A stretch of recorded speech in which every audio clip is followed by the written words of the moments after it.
Hey. Daddy loves who? Daddy loves who? You're damn right. Ba-da-ba-ba-da-ba-ba. Hello, my friends. Welcome to Thumb Together. My name is Andrew Fantasia, and today we're going to be talking about Skyscraper together. Thank you for tuning in. As always, if you enjoyed this video, please feel free to give it a thumbs up and give some love to that subscribe button as well. Skyscraper's here. This was the trailer to end all trailers back on Super Bowl Sunday. Did it deliver on that amazing trailer that stole my heart and soul back in February? The answer is yes, it did.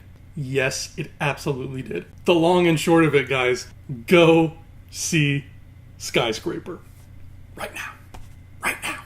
What upsets me is a lot of people are going to walk out of this movie and be like, oh, it was just a lesser version of Die Hard. But you can't go in thinking like that, okay? Don't go in holding a copy of Die Hard close to your heart and saying, you better be as good as this or better, or I swear I'll set this whole place on fire. So help me God. Don't do that, man. Just be a normal human being and go enjoy a movie because you're going to have a shitload of fun. Yes, Skyscraper has elements of Die Hard, and it has elements of the Towering Inferno. It even has some elements of Total Recall snuck in there. And if you've seen it already, you know exactly what I'm talking about. It has lots of elements. It's like a periodic table of elements. But you know what? It is a glossy, sexy, full-colored, absolutely stunning, well put together, very enjoyable periodic table that I am more than happy to hang up on my wall so that when kids walk by and they say, hey sir, what's that? I'd be like, that's the periodic table of elements. Boron, water, etc. I am not afraid of heights.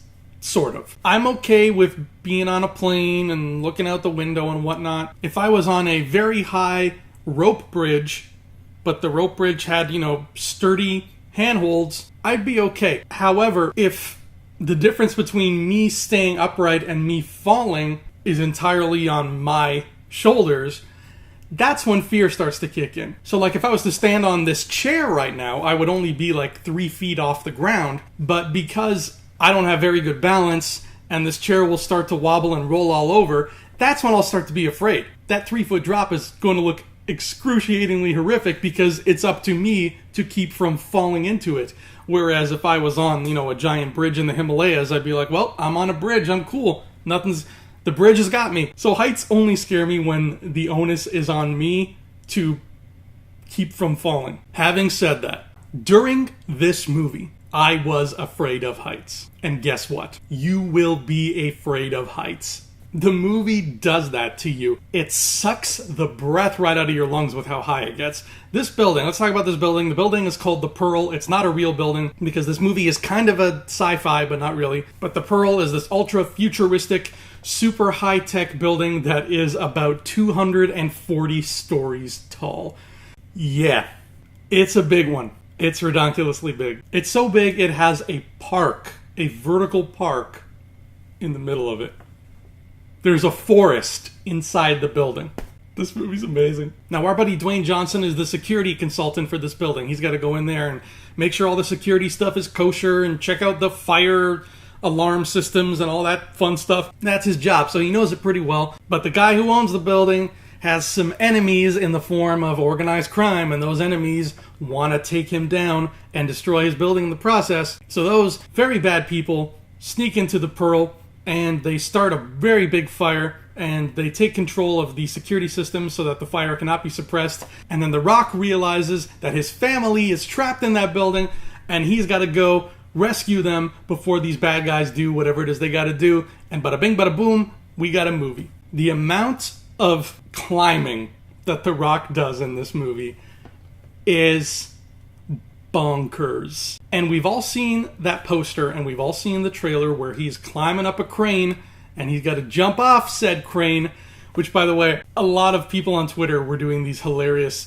parabolas on the poster where they, actually tried to use math to figure out if The Rock would make this jump considering where he is, and it turns out he probably won't. But these posters really made me laugh. But in all seriousness, when we get to that part of the movie where he's got to freehand climb that crane, move the crane closer to the building, and then jump off of it into the burning building, I see a lot of action movies So I'm kind of desensitized to it. And like I said, heights don't usually bother me. But seeing this man freehand climb a crane at such dizzying heights and then proceed to jump off of said crane, I was breathless for that whole entire scene. That is one of the most intense action scenes I have ever seen in my life, bar none. And it's nothing more than just a simple dude climbing a crane to jump into a building. That's it.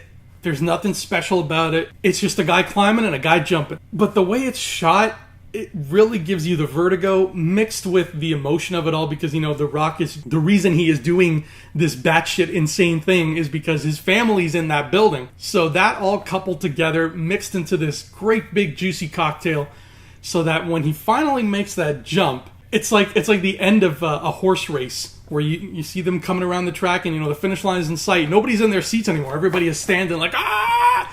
And that's how that whole scene played out.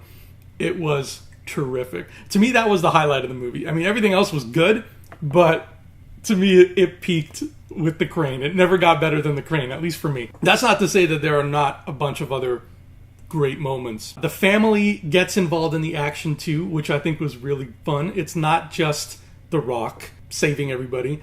Neve Campbell is his wife, and she's got 2 puppies, and by puppies I mean human children, that she has to look after. So she is running around and jumping and, diving through fire and smoke and balancing on girders. She's doing all this crazy stuff. She's right there with him. Her and The Rock were both serving in the military when they met. So, she's no pushover either. She's going to climb some shit if need be. And together, the two of them climb their way in and out of this building, try to keep their children safe, and try to stop this group of mercenaries who's being led by a guy who's not, Hans Gruber quality. Again, not to beat that dead horse. He's not a Hans Gruber quality villain. You're not going to remember his name. I think his name was like Bota or something like that. But he was scary. He was efficiently scary, and he was a really good villain for what he needed to be. And as soon as he came on screen and started doing his thing, I'm sitting there, I'm like, oh, he's a big meanie.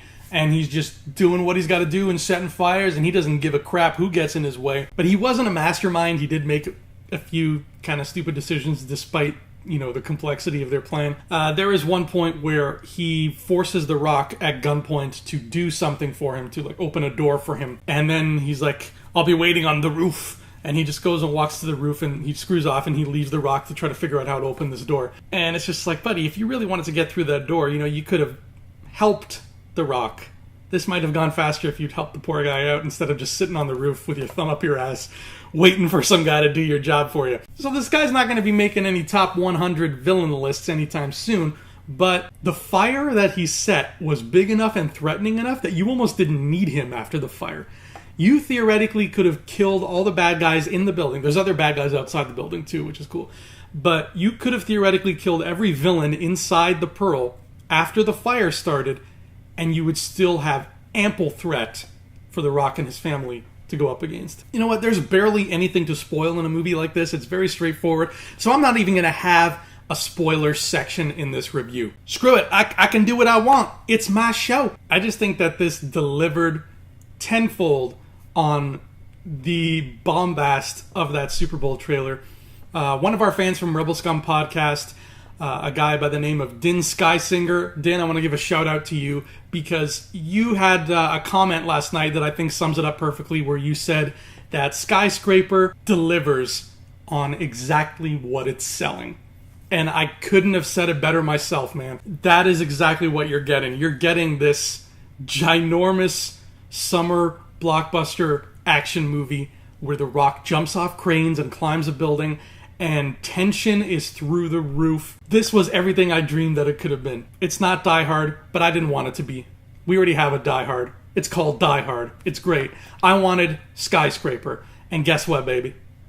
I got Skyscraper. So that is Skyscraper, folks. Thank you so much for watching Thumb Together today. My name is Andrew Fantasia. I will see you here next time. And until then, Daddy loves who? Adios.